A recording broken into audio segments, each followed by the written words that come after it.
We've got our trap bar rhythm jumps. Now, this is commonly going to be found in a prep phase, generally towards the start of your program, never really towards the back end of it, predominantly, especially with us.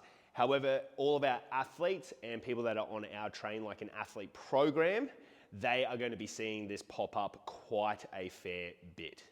So it is a very athletically demanding exercise.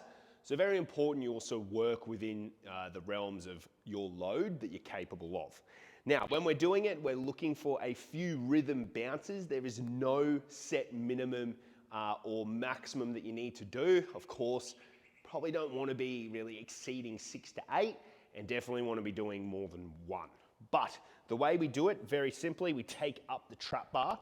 From here, we're working on our rhythm pulses. Once we've hit really more than 2, we then add in the jump. So it might look something like this. 1, 2, 3, and jump. Again, 1, 2, 3, and jump.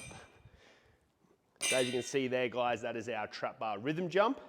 We're really starting to work on building together the position and the movement of exploding out of that jump. And of course, working this in with all of our plyometric work.